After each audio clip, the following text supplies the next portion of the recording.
The Agenda with Steve Paikin is made possible through generous philanthropic contributions from viewers like you. Thank you for supporting TVO's journalism. Tonight on The Agenda.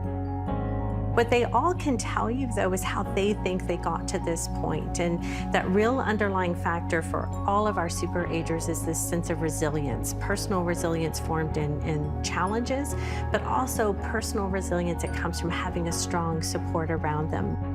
Then, later tonight. We've said this many times, we see cannabis as a gateway drug. Not a gateway to harder drug use, but a gateway into the criminal justice system for our most marginalized populations.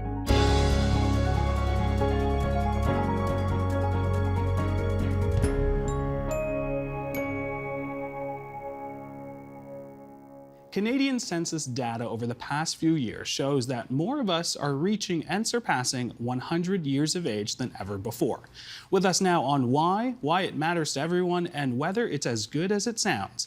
In Ames, Iowa, Peter Martin, professor at Iowa State University, specializing in longevity and the co-founder of the International Centenarian Consortium. And here in our studio, Parminder Raina, Scientific Director of the McMaster Institute for Research on Aging and Lead Principal Investigator at the Canadian Longitudinal Study on Aging. And Angela Roberts, Assistant Professor at Western University and Principal Investigator for the Super Aging Research Initiative in Canada. Angela, Parminder, thank you so much for joining us in studio. Peter, thank you so much for joining us on the line. So before we get into our conversation, let's take a closer look at the data we just mentioned. So in 2016, the share of Canadian seniors surpassed the share of Canadian children. So you can look at the graph here. The red line, as it's trending upwards, represents seniors, and the blue line is those aged 0 to 14.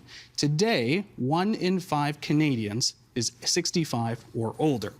Our centenarian population increased by 16% between 2016 and 2021. Today, it sits around 10,000 to 11,000 people. But by 2061, as you can see in that photo right there, right at the tip, once the baby boomers reach old age, we could have nearly 100,000 centenarians. Centenarians were recently the second fastest growing population in Canada, right behind those aged 75 to 79. Peter, I'm going to come to you first. You've been studying centenarians around the world for nearly 35 years. In what countries are people living the longest? Well, typically it is in Asian countries. Japan typically leads the pack of highest longevity and also the number of centenarians. European countries are often in that group too. I think with regard to life expectancy, Canada is in the top 20 too. So it's happening all over the world, just a little bit faster in Asian countries, particularly in Japan. All right, you had mentioned Japan. Japan is often described, of course, as the best place to grow old. They have a philosophy that one should treasure life no matter what it looks like. What does that mean in practice? Well, it means that a lot of time and effort is put into caregiving, of taking care of the oldest old, people in their 80s, 90s, and certainly hundreds, that no age is too old for Japan, that really life is treasured at every moment, from life to death, how long ever it might be. All right, and you had mentioned as well European countries. I'm just curious, what are European countries and Japan doing right? Well, as I indicated, caregiving is an important part. You have to invest in your health. You have to invest in medical care. And so there are basically two prongs. You have to do a lot of things yourself. European countries, Japan, are much more likely to be active, to be walking when compared at least to the United States. And of course, if things do go wrong, there is immediate support for you. And that's much more likely to happen in European countries and in Asian countries, certainly in Japan. All right, I should mention that the top 3 people, the oldest people right now, are in Spain, Japan, and the US. And I'm coming to you, Angela, because you studied the very old in both US and Canada. Briefly, what factors come into play when comparing how each country's society adds or subtracts from their ability to live to 100? Well, for us, the Canadian cohort's really new for us. So we're just starting to understand perhaps some of the unique social factors that might affect aging and aging well in Canada. But when we look at the studies that we've done to date, largely with people in the US, some things that stand out to us are that these individuals typically atrophy than do typically aging folks who are at their age, so 80 and over in our case, but whose cognitive abilities are at age normal. So keep in mind, our elite agers, our super agers, are people 80 and over whose cognitive abilities are like those in their 40s and 50s. And indeed, when we look at their brains also look like people in their 40s and 50s. So there's some unique social factors as well. In terms of good sleep habits, reading, less television, high social engagement. And we're finding some of the same patterns in our Canadians as well. What's unique for us here is that we have more superagers who are married to one another. And we're really trying to understand that phenomenon. In our US studies, that's not the case. But over half of our cohort in Canada are actually husband and wife couples coming together for the study. Very interesting. I do want to pick up on sort of the differences between U.S. and Canada. Walk me through some of those sort of social but environmental factors as well. Sure. I understand that Canada, we're looking in some areas, more rural areas. We're talking about possibly pollution playing a factor as well. Talk to me a little bit about that. Yeah, so one of the things that we're really focused on in this next study, so we've had 10 years of research so far, adding our Canadian cohort in 2021, 2022. So we're really just starting that piece. But we're interested in looking at how can the Canadian society aging group have experienced life differently from those in the U.S., particularly in terms of environmental toxins, stressors, movement and mobility, as Peter mentioned, is something that's really important. One of the things that's different is on the U.S. side, most of our centers are located in urban areas, and our older adults there, while having experienced an agrarian society, the U.S. industrialized at a much earlier time than we did in Canada in terms of large industrial centers. So for us, there's a real interest in thinking about how an agricultural life, a farm life, exposure to farm chemicals or lack thereof in terms of Canadian regulations as opposed to U.S. regulations might affect these aging trajectories. All right, Parminder, your Canadian longitudinal study on aging has been tracking 50,000 Canadians across 10 provinces. When it comes to biology versus environment, which is a big question that a lot of people want to know, give us a sense of what allows people to live to those elite ages. Right. It's a difficult question to answer, what allows people to live to old ages. And I just wanted to qualify one thing, that I'm not a biologist. I'm an epidemiologist who works with a lot of biologists and other disciplines, people from other disciplines. And I think it's important to keep in mind when we talk about biology, biology doesn't work in isolation. Biology works in relation to our context and where we live and how we interact with other people. So biology definitely has a role, how we live. There are certain genetic predispositions we have that put us on a right track, but those could all be mired into problems if we don't live well, or if we are not happy, if we are socially isolated, or our environmental context is poor. So if we start to just focus on biology, we'll be missing a piece of pie. Similarly, if we just focus on certain aspects of the day-to-day living and not look at the biology, we'll be missing the part of the picture as well. Peter, I'm going to get your take. Same question to you. You know, I think as the public, we probably want a clean line of, right, how much of a percent is it biology, how much of it is environment, what can we control? But give us a sense of what allows people to live to these elite ages. Well, I could only second what we've just heard. Both biology and environment are important. We have targeted a number of genes that are associated with longevity, but we also need to recognize that genes need to be turned on. They need to be expressed. In the case of diseases, you don't have diseases in childhood that are the same that you find in later life. So these genes need to be expressed. They need to be turned on. And so there is a very important combination of looking at genes and environment all together. They really do, it makes a difference to look at both. And that's why most gerontologists work in interdisciplinary teams, so that you could understand all aspects of aging, and we learn from each other in important ways. And then I would second also that longevity and aging is a highly individualized process. There are many ways, many pathways up the mountain. And we're trying to find that secret of longevity. But if there was one, we probably would have found it. There's not just one. There's more than one aspect that connects to longevity, and that's what we're trying to find out. Are there any patterns that allow us to look at longevity and look at aging, and aging well, as really is the goal for gerontologists to work on. And here I had a bunch of questions thinking I could get all the secrets from you and apply it to my life. But with that, Angela, you had mentioned something called the Canadian, you call it super agers. And we want to make a distinction here because your initiative, your research initiative, follows 500 unique super ager Canadians. And you do look across the U.S. as well. That's right, yeah. What is a super ager? Because it's different than just someone who is getting older. There's something obviously in the brain as well. Yeah, for those of us who do this work, we think about elite cognitive aging, and you can describe elite aging as either by cognitive function, so how memory is going as they age, or by physical functioning. Our study really is looking at those elite cognitive aging folks. And so our study has 100-year-olds in it as well, but really the earliest age for us is 80. So people who are 80 and over, whose memory abilities look as good as or better than people in their 40s and 50s. And then, like my colleagues have talked about, we look at genetics and their brain structure and function and all of their behaviors to try to see what defines them differently. So we've defined ours based on chronological age, and 80 is kind of our entry point.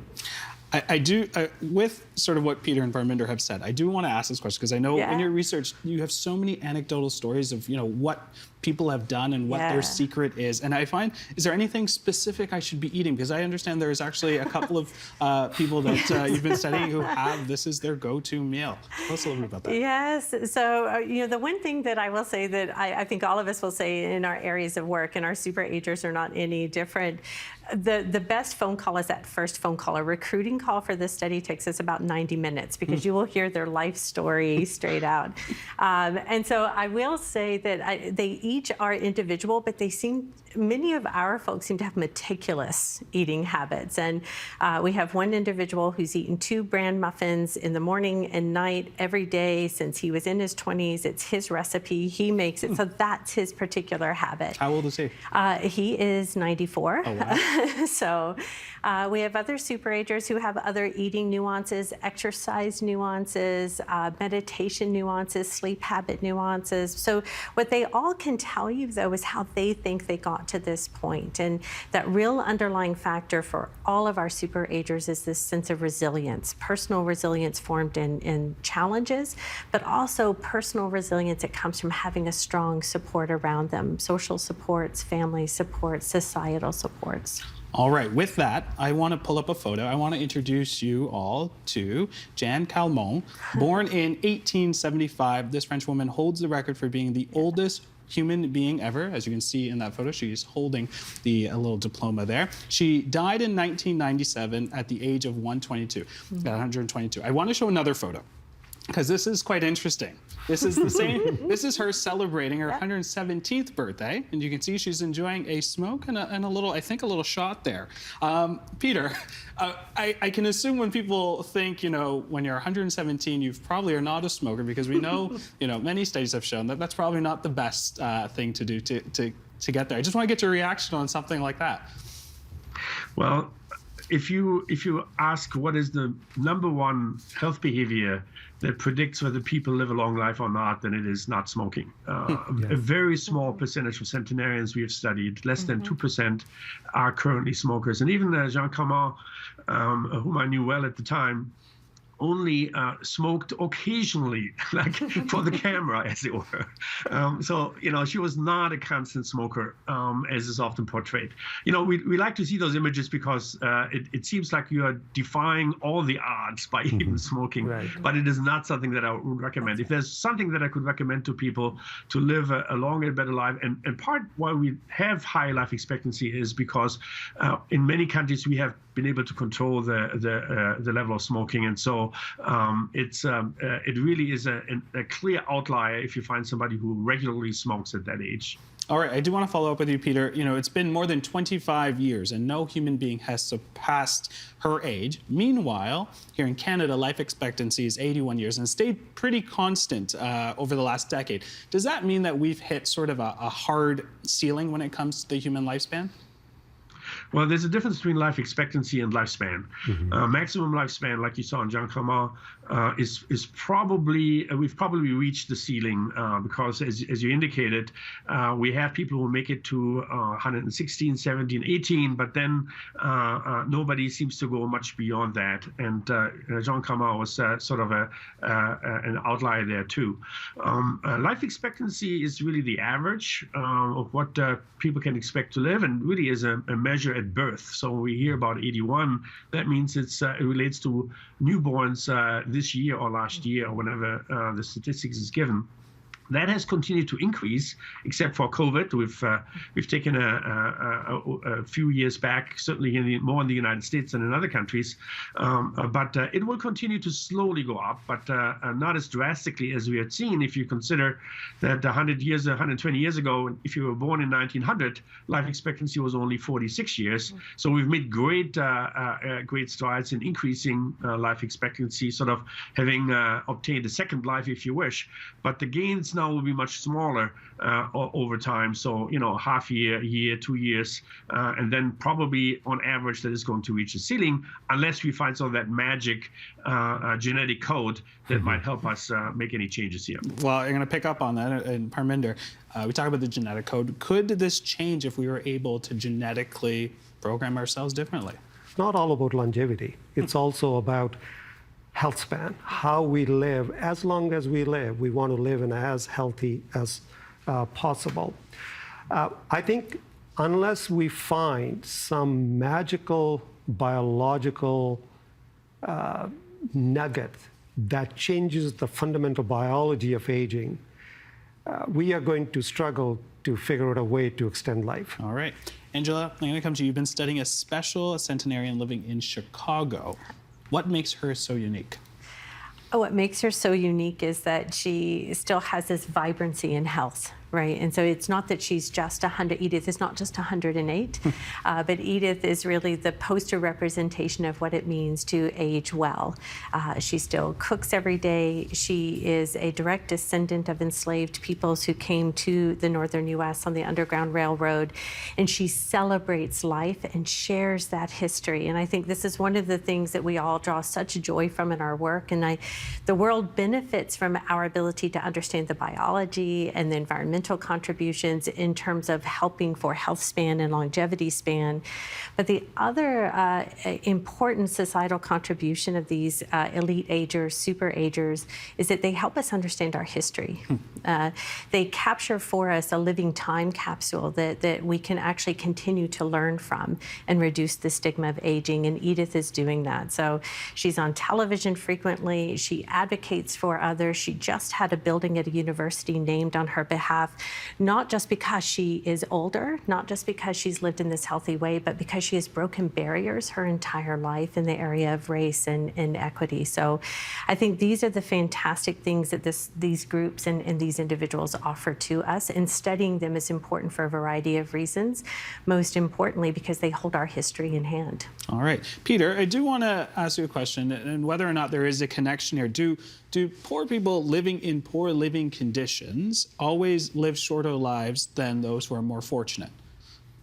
Well, probably on average. But again, there's a difference between looking at the population and their average resources that they have and that may allow them to live a long life. But there are certainly exceptions. We have interviewed centenarians in rural Georgia and rural Iowa, and you know, some of them in the South had no refrigeration and lived under very poor conditions, and still. It's what I think what Angela talked earlier about. It's that resiliency. It's being able to make do with what you have that is so important. And so another example here of there's not one pattern. Certainly, it helps to have resources. It helps to have to live in better circumstances. But that sometimes also comes with more stress. And so, as Angela said, just enjoying life where you are and feeling rooted in your community counts for a lot, no matter what that community looks like. All right. Another factor that I do want to ask you, Peter, is, and we see this here in Canada and other countries, is life expectancy between the gender line. Women typically live longer than men. Why? Well, they take better care of themselves. When I give public presentations, I often, and I have some men in their 60s, 70s, or 80s who want to know about longevity, I do tell them, behave more like women, and you have a better chance to make it to 100. They're more likely to seek help, to seek medical care. Men are still sort of thinking they can work it out themselves. Women have better social support. They talk about their problems. So there's an emotional, psychological component to it too. So there's a lot that men can learn from women in terms of not only living longer, but as Parminder said, also to have a higher quality of life and increasing health span just by taking better care of yourself. Parminder, the Canadian healthcare system is under a lot of stress. Is it ready to handle this unprecedented increase in seniors? We've seen the projections early off the top. Is it ready? Well, I think in order to answer that question, you have to look at the context within which our healthcare system was designed. The current universal healthcare system was designed in the early 60s. Our average age of the population was 28 or 29. Our average age is 42, 43 right now. And so the acute care sector didn't have as much burden when the population was younger. If we are going to meet the demands of whether it's a healthcare demands or they are social care demands, we just can't design healthcare around hospitals. We have to move that into our communities, have community structures available, because 70 to 80% of the older people live quite functionally in their own communities, in their own homes. Then there is 20% who have some issues, but then there is 7 to 8% who have complex needs. So we have to map our care system in relation to the needs of the population. And I think governments have missed that opportunity. They are now, pandemic has shown a light on that the people are thinking about it. But still, we have long ways to go. Unless we have a good, strong community care system, our healthcare system is not going to be able to sustain itself. Because on average, some of the data that has been generated in Ontario, if you have to put an older person in a hospital for a day, it costs $1,500. In the community, it costs $250 to provide a good service, and people living in their own home, interacting with their own communities, and having the social life that they should have. And I think that's the challenge. And systems are big juggernauts. It's hard to shift them. And governments are struggling how to make that happen. And there are interests in there, nursing interests, physician interests, other interests that come into play. I think it is a complex issue. It is a collective effort that is going to be needed. I just wanted to pick up on something, if you allow me, that Peter had said. I think if we look at around the world, the countries that have high life expectancies are the countries that have done very well socioeconomically, right? It is the social determinants of health have actually led us to reach these exceptional life expectancies. It is an amazing, remarkable achievement of the modern public health system, right? That sanitation, better food, discovery of penicillin, removal of infectious diseases, that has allowed us. And as Peter mentioned, on average, social determinants of health, including socioeconomic disadvantage, does put you at a disadvantage.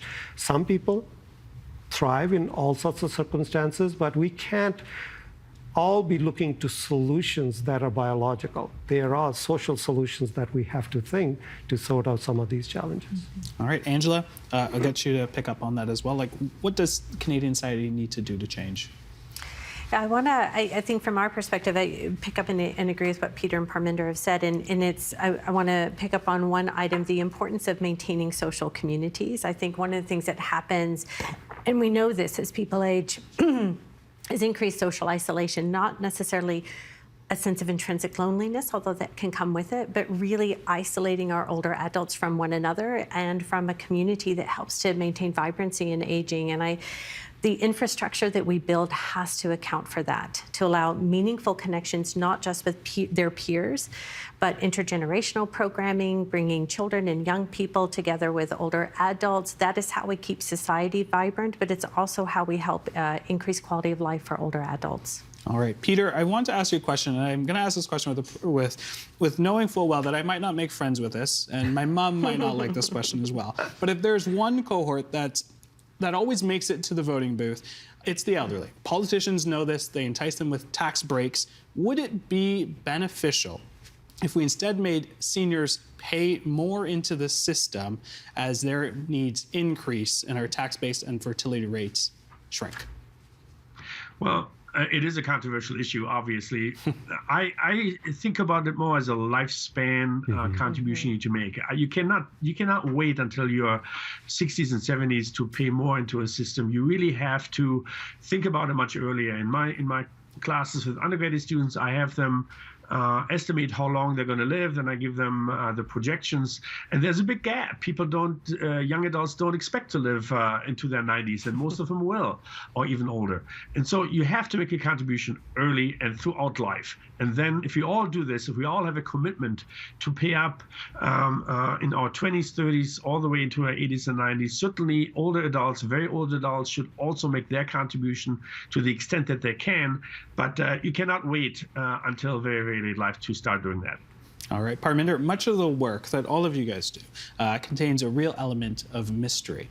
What's one mystery of aging that you hope the human race can unlock in the next decade? Ageism. Yeah.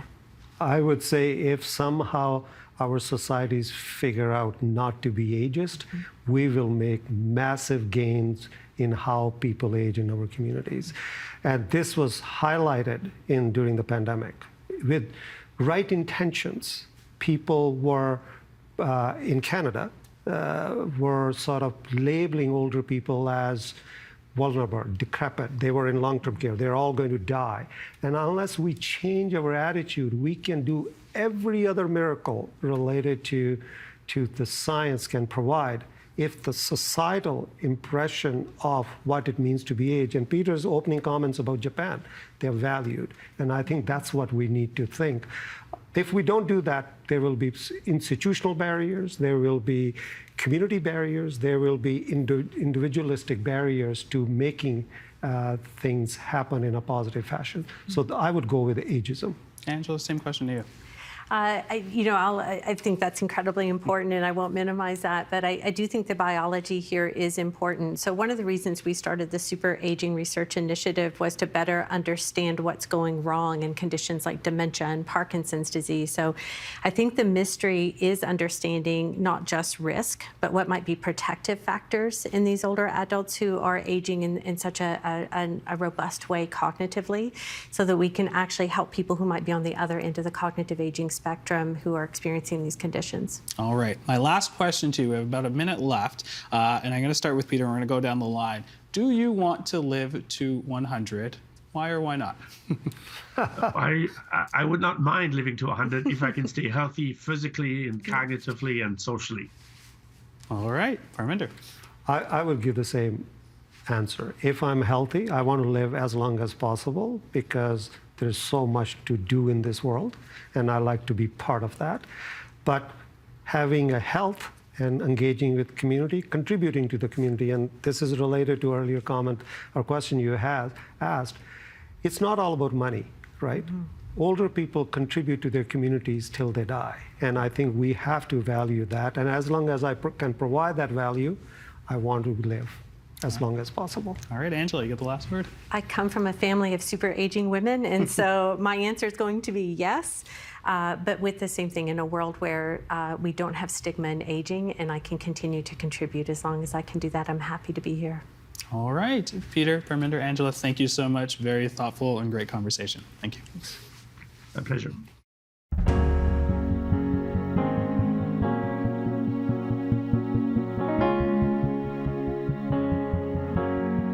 Since cannabis was legalized in Canada almost 5 years ago, fortunes have been made and the entire landscape of buying and selling pot has transformed.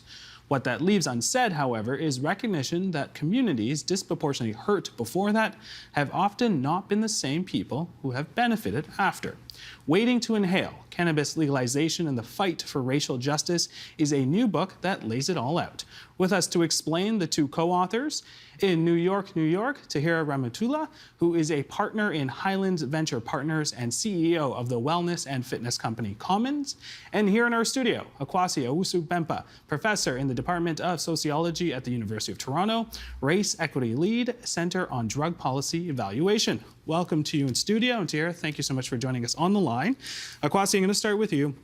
How did you get interested in cannabis as a policy issue? So I'm a criminologist and someone who studies inequality in our criminal justice system.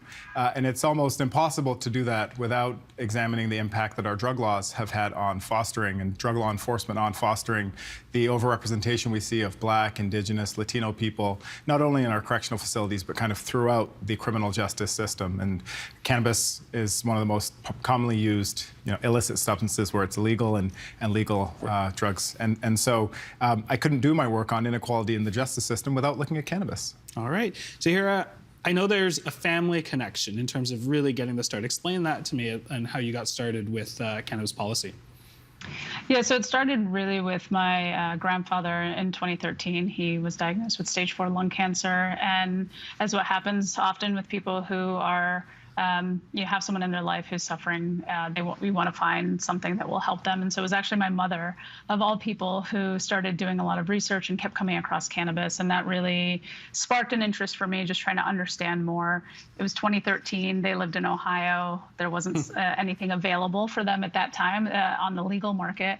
And then just quickly from there, I started learning a lot more about what was happening, the history from what I knew as a child of the 80s, 1980s, Nancy Reagan, Just Say No, and realizing that a lot of that was inaccurate from what really happened during that period in the war on drugs. And what started as a research project for me became much more of a career. All right, let's get an idea of the landscape. Cannabis has been legal in Canada for nearly 5 years, of course, October 2018. Has it been a success or failure in your eyes? Overall, I think the fact that we got legalization to happen has been a great success. Now, with major caveats, and for me, the largest one being the inequity that still exists within our legal landscape.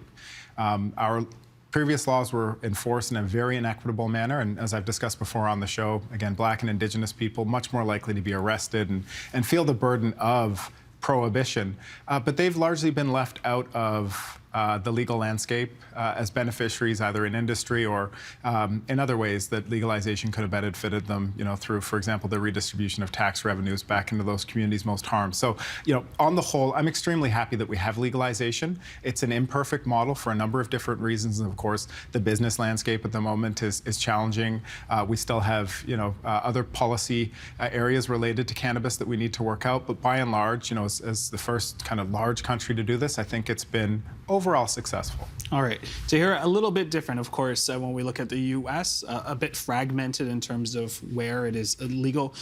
Give us a picture for us viewers here north of the border. Where are things with legalization in the U.S.? Although we do not have federal legalization like Canada, we do have 40 states that have medically legal cannabis. We have 23 states plus DC that have adult use. So the momentum is there. What we really need is federal policy in order to allow for companies to operate in a more efficient manner, for banking to be more flexible for all of the different businesses. So still elements of it that make it really challenging, despite the fact that there's no federal legalization, but the fact that we have almost the whole country moving in that direction is a positive sign for us. All right. I want to read a passage from both of your books. The war on drugs, even as it burrowed deep into our cultural fabric, is nothing more than linguistic sleight of hand. Drugs are an excuse for hostilities, but the real target is the class of North American society born under siege. Make no mistake, there is a war, but it is ridiculously one-sided. This war is waged on those who live in our most marginalized inner-city neighborhoods, transformed into urban battlefields by those who cloak themselves in morality while terrorizing and oppressing the racial minorities among us. Tahira, I'm going to pick that up with you. How has the war on drugs terrorized and oppressed racial minorities? The way that we've really examined it, and combining my experience in the business side and Akwasi's research and academic experience, understanding so much of the history of this, we've seen the war on drugs and drug law enforcement largely as a way to issues social control. So a way to really focus on different communities that perhaps want to, governments want to fall in line, or they want to have different things happen. And you can see this pattern throughout the course of time, both in the US and Canada. And so when we look at drug prohibition more broadly, it all kind of leads back to racial roots. And that's something that we really wanted to point out and really illuminate by writing this book, to show where it had come from and where we think that adjustments need to continue to be made in order for it to be more effective. Akwasi, when we associate the war on drugs, of course, we think President Nixon, we think, this is the 70s, and obviously the US. What about in Canada? Yeah, we've had a long history of racialized drug prohibition in this country. I think, many viewers would be surprised to know that our first drug laws were actually, of course, alcohol prohibition, right, which applied only to our Indigenous population. So, we really started off there. The Opium Act of 1908 was developed as a direct response to the perceived economic threat that the Chinese population, who'd been recruited to build the railroad, was posing to white laborers on the West Coast following the completion of that railroad. And the passage of subsequent drug laws, including cannabis in the late 1920s as well, highly racialized, at least in some popular discussions. Emily Murphy, who we often celebrate as a notable Canadian, wrote extensively about the supposed threat that racialized immigrants pose to white people, by and large through their introduction of drugs and drug use to those populations. So that's really our early history. And then unfortunately, we don't have great disaggregated criminal justice data by race in Canada, unlike the United States. So it's been more challenging to trace the racial disparities in enforcement. But where they do exist, again, they demonstrate very clearly Black and Indigenous people, first with the announcement or pronouncement of a war on drugs in Canada as well in the 1980s, disproportionately leading to the increased incarceration of Black and Indigenous people. And in the lead up to cannabis legalization, we were able to obtain cannabis arrest data from major police agencies across the country that showed quite literally from Vancouver through to Halifax and the cities we were able to get that data for, that Black and Indigenous people were greatly overrepresented in those possession arrests, even though research I've been involved with colleagues at the Center for Addiction and Mental Health demonstrate that, as in the United States, drug use patterns are relatively similar across different racial groups. So this is a matter of certain aspects, social circumstances and presence on the street, et cetera, but undoubtedly racially disparate enforcement. Tahira, I want to pick up on that idea of data and research, because unfortunately, there was a lot of it lacking in the early days of cannabis. There was, connections with cannabis to heroin as a Schedule I drug in the U.S. Talk to me a little bit about, did authorities ignore studies that spoke honestly about the effects of cannabis? And if you can give us some examples as well. Absolutely, and this really happened during the Nixon administration, where there were several studies that were done, a range of studies that were done that were commissioned to be done, and actually only one of them showed that there were negative impacts from cannabis itself on populations, and that was the study that was utilized as a tool to then enact policy around drug enforcement. And so, it's been selective over historical times, and we've seen decently in the past that certain populations are then affiliated with certain kinds of drugs. We have Chinese with opium, we have Black populations with heroin, we have Mexicans with cannabis. And so as you look at how these populations have been joined to certain substances, this has really been beneficial to focus on data that could potentially support that, as opposed to wider data that does not. And what we're seeing now is that studies are showing that something like cannabis is as addictive as something like sugar or even something like nicotine, but certainly not more harmful to be a Schedule I narcotic like heroin. And so these are the things that are happening now over time, that as it's been more available to utilize, not only at the state level, but the federal level, to be allowed to actually study cannabis. And countries like Israel have led on that side for quite some time. So utilizing that information now, we have so many more advocates who are pushing to say, okay, this is actually the information that we have, as opposed to what's been really focused on in the past. All right, I will admit, you guys do a great job of blending in not only the facts and the numbers and the data, but also putting a human element to the face of cannabis here. Walk me through the idea of legalization of cannabis. How did the idea first emerge? Who was sort of pushing for that? Well, I think that depends on exactly where you look on this side of the border or elsewhere.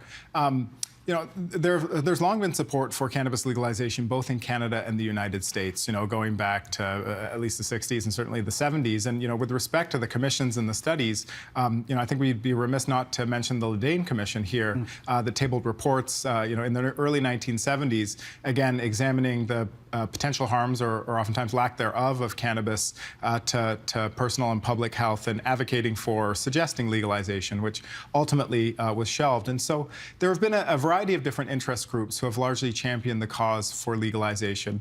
There have been, you know, a libertarian group that feel that the government shouldn't be telling people what they can do with their own bodies. I think there are people that recognize, again, the harms of prohibition.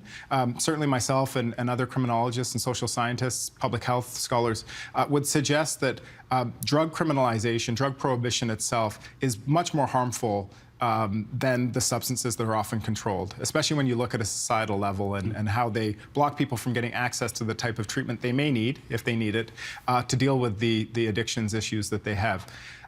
So there, you know, a large kind of scientific body. There were the individuals, again, kind of following off of that that path that suggested, again, that prohibition is quite harmful and we need to reevaluate our approach. And then, of course, there are the medical users. And that's how legalization has largely come about. And that's certainly how legalization initially came about in the Canadian context, and the same when we look at the United States. There's more availability of medicinal cannabis than there is recreational at the moment. Many states, just as Canada did, allow for medical cannabis to be accessed by patients, and then legalization follows from there. So we had, you know, our first medical regime, kind of formal medical regime in Canada in 2003. And there were several iterations of that. And there were, of course, calls to legalize, as I've said, going before that, but certainly ramping up. And so public opinion had swayed that way for a long time. There are, of course, political tensions, and I think, you know, we were somewhat slow to legalize recreationally because of the United States and concerns that the United States had with the idea. But, you know, support for legalization has come from a variety of parties. Opposition, similarly too, but there's been large support for legalization for a long time. All right, Tahira, who are some of the early pioneers of cannabis reform? Well, in the early days in the U.S. in particular, I think one group that we really failed to recognize are gay activists who were responding to the AIDS and HIV crisis of the 1980s. And that group really brought back this notion that cannabis was medicine, brought that back into the political discourse, because really, you know, the war on drugs started in 1971. And so that really was the early stage for the U.S. to start moving in that direction. And that was California was the first state to legalize from a medical perspective in 1996. And then that really started the wave of other states to start looking at it from a medical perspective. And you also had states like Oregon who started to look at it from the other side, which was how do we kind of, instead of the legalization element, let's focus on decriminalization. So there were policies like that started to shift across the country. And obviously now we're in a very different state than we were then. But, you know, thinking about those activists in the early days who were responding to very specific things that were happening that other groups were not paying enough attention to, or there weren't resources for. Today, it's a whole range of bodies who are focused on it, you know, anything from business to when we think of economic empowerment, social equity groups, and also people like Akwasi, myself, who look at it from the racial justice lens as well, on who has the ability to engage in this business now that it has become something that is legalized in a lot of different forms. But a lot of people are still being left on the sidelines because of that, because of the past. And then, you know, beyond that, it's always a political initiative, no matter where you look at it, and it's become quite a bipartisan issue, because on one side, you know, it's health, it's wellness, it's letting people have choice, and then on the other side, it's about taxes and revenue. Right. So you can pretty much make a case for anybody on any side of the table to support cannabis and other drug policy initiatives. All right, let's talk the human toll. I want to read another passage from your book. This time, you are quoting Bruce Western, the co-director of the Justice Lab and his colleague Becky Pettit. It reads, Clear majorities of the young men in poor communities are going to prison and returning home less employable and more detached from their families. In this situation, the institutions charged with public safety have become vitally implicated in the unemployment and the fragile family structure characteristic of high crime communities. For poorly educated young men in highly incarcerated communities, a prison record now carries little stigma.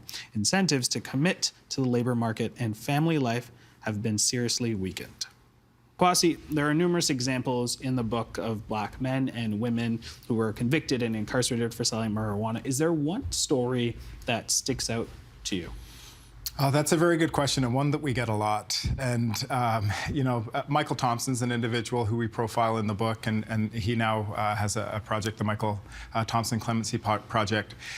He was ultimately convicted of possessing a very small quantity of cannabis, one that, especially in the Canadian context, but even there in the U.S. where he was ultimately convicted, was a small possession count. Now, he had a previous record, but he was initially sentenced to 42 to 60 years for the subsequent cannabis offense, and he spent decades in jail as a result of this offense. And his story, an individual who was struggling to make ends meet in many ways in the already marginalized community that he lived in, to be sent to jail, to prison, for such an extended period of time, especially as legalization was taking hold in the United States. I think there were several stories that we profile in the book, and this is something that we'd hear often, is that the individuals, again, often coming from marginalized neighborhoods, who were arrested and ultimately convicted, and some of whom were imprisoned for possessing or even trafficking in quantities of cannabis that would be, just snickered at by people operating in the legal cannabis industry now. To have them still behind bars while this legal industry was operating in the jurisdiction in which they were incarcerated, myself and the individuals affected found, just so highly offensive. And so Michael Thompson, and again, he's doing great work now through his Clemency Project to bring awareness to the toll of the war on drugs and the need really for repair. But the stories were numerous.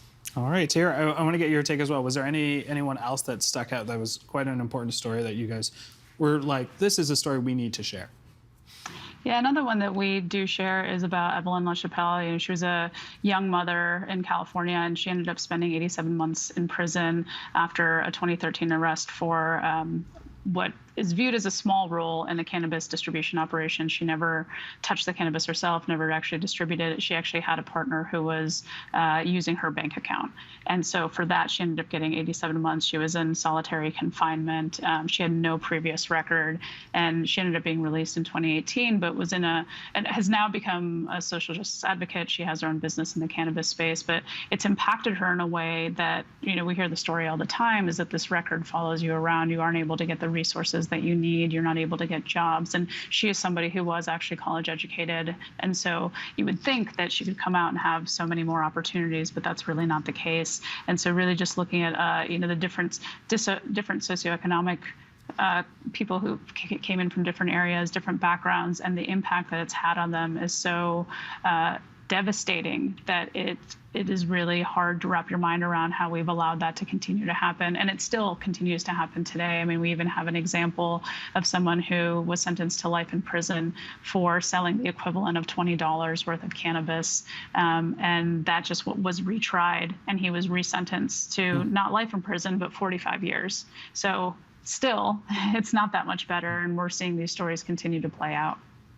I'm just curious, Akwasi, when we look at sort of the terms and the sentences we're hearing, when we hear 87 months, we're hearing numerous years, how can we compare that to the laws here in Canada? We're not seeing those type of extreme punishments. Certainly not in recent times. In the 1970s, you could get a prison sentence for possessing a small quantity of cannabis. More recently, our laws and the enforcement got, somewhat more lax. To give viewers a sense, though, there were about 50,000 cannabis simple possession arrests a year in the 2 decades leading up to legalization. Now, many of those cases, yes, would have been, filtered out of the system before someone was even convicted. Very few people would ultimately have been incarcerated incarcerated for a possession offense. But in the book, and you know, we've said this many times, we see cannabis as a gateway drug. Not a gateway to harder drug use, but a gateway into the criminal justice system for our most marginalized populations. So in my work, you know, I'm working on a file on a case at the moment, and there's an individual who's currently serving a life sentence for a very serious offense. But when you look back through his life history and his record, his first conviction was a simple cannabis possession conviction. Then an individual, as many others do, end up, you know, perhaps getting a period of probation, but then there are conditions attached to that probation, which they may not be able to abide by, and so they might get a failure to comply with those conditions.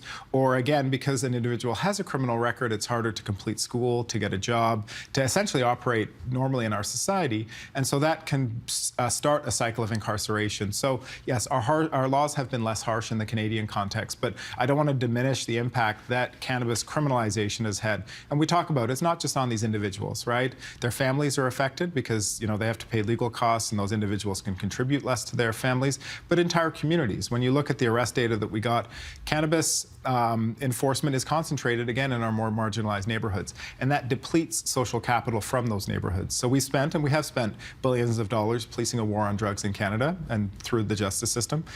You know, that's billions of dollars that have gone to police, to courts and corrections to wage a war that is clearly not being won, while at the same time taking money away from schools, from hospitals and community centers in those very neighborhoods, which would help them be healthy and vibrant neighborhoods. All right, I want to ask you a follow-up to that. You give some policy recommendations in the book, including expunging the records of people convicted of cannabis offense, of course, simple possession as well. In your book, you kind of lay it out in a sort of in a comical way because of sort of the challenges that one would have to go through. And not only here in Canada, when we have paper records, it's kind of all muddled. What would that entail to kind of go through that process? Yeah, in the Canadian context, and thankfully some things have changed since we wrote the book. You know, our government's now passed laws that would have simple possession or convictions records for all drugs, essentially sealed after a period of time. But that doesn't necessarily mean that everyone who has a record is going to benefit from that because of the way in which records, as you've kind of noted, were stored and where ancillary records may exist. But you know, we initially had this system where people had to apply and go through an 8 or 12-step process depending on who you were. It was supposed to be free, but you had to pay to get your fingerprints, et cetera. And it was a largely arduous process. The government estimated 10,000 people would be eligible for its program. There were numbers as high as 500,000. The last time I got my hands on the numbers, about 550 people had successfully received a record suspension. So that record, that system was, you know, an abject failure, as it had been described by others. All right. So here, Akwasi had mentioned as well, redistributing the revenue from legal sales into the communities most harmed. Tell me what that would look like. Expand on that idea, and why hasn't that been something that hasn't necessarily been picked up, you know, on both sides? Well, one way that we look at it is the savings that could exist if we stopped enforcing the laws in a certain way and really channeled those resources in a different way. You know, so just think of the savings alone that you could have if you weren't focused on putting people in jail, you know, which we estimate is between $70,000 and $75,000 per person just to get them through and process them and put them in jail. And so if you think of just that number alone and multiply that by however many, those savings could be reallocated in a way to the community, to hospitals, to schools, to other public resources. Beyond that, when we look at cannabis legalization, what has happened more in the US is that there are carve-outs that are starting to happen in order to, from tax revenue, in order to then apply towards social equity applicants or those who have been harmed by the war on drugs or marginalized in some way. We haven't really seen that play out yet. It's still quite early to be able to see the results of that. But that is another way too that the benefits of cannabis legalization to then factor back into communities. One piece of that, though, is that why is cannabis legalization the only resource to actually help these communities to actually, when a whole range of policies, not just cannabis making that illegal, but a whole range of other things have factored into it. So that kind of idea around reparations, and that's why we think that the savings element is so important, because if you stop enforcing these ridiculous, draconian policies that we've had for so long, you can really channel those resources resources in a much more broad way. People don't have to necessarily be affiliated or have a family member who was impacted by cannabis. It's more broadly what's happened, as Akwasi was saying, to these communities that's really led to people being in a cycle of poverty. And we see that all over the country. We see that in the US, we see that in Canada. And that's really a way that we think that communities can really benefit largely by legalization, is to think of those two-pronged elements as well. Yeah. And just following up on that piece, there are some great models that we profile in the book. Tahira's in New York, where legalization hasn't necessarily rolled out in the way that it was anticipated. But when you look at Illinois, give us 2 years. When you look at Illinois, for example, they'd set up a fund that takes a proportion of the tax revenues generated from legal sales to go directly back into the communities most harmed, right? And that's something that was certainly missing from the Canadian context. When we go back to our legalization, there was no conversation around social justice being had at all. It was really around public health, public safety, and protecting youth. And so there's a huge amount of space in Canada to kind of model some of the initiatives that we're seeing south of the border, both with respect to inclusion in industry, but certainly with respect to the redistribution of the revenues, as Tahira has rightly said, that are saved from law enforcement and criminal justice, as well as pulling from the billions of dollars that are being made from legal cannabis. We have about 30 seconds left, Akwasi. I do want to ask you one question. I imagine when you are, talking about the cannabis industry at various conferences, you're probably looking around the room. You are probably one of a few people of color in that room, in that space. And I imagine that's how sort of you guys had connected in taking space in this industry. And I do ask, how do you make the cannabis industry more inclusive? Because there are people who are doing that right now.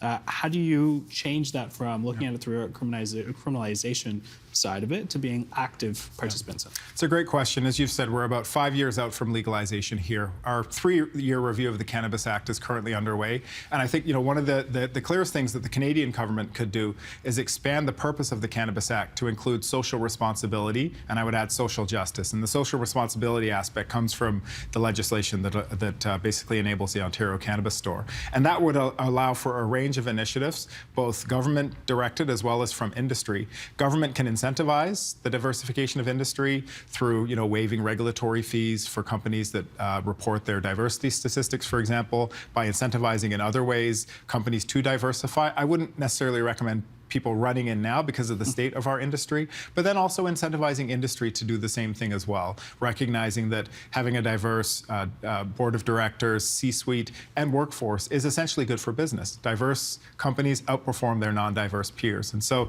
and I think that, the market will also recognize that. My research has shown that there are certain groups that don't want to engage with legal cannabis because they don't see it as fair, they don't see it as just, and they may be more likely to do so if they see cannabis companies and brands that reflect themselves and their interests. All right, we are going to have to leave it there. Tahira, Akwasi, thank you so much. Very important story. Really appreciate you coming on the program tonight. Thank you. Thank you.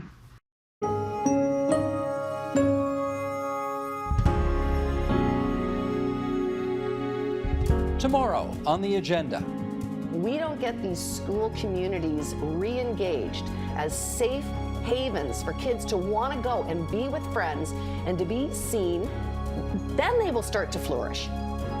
That's tomorrow on the agenda.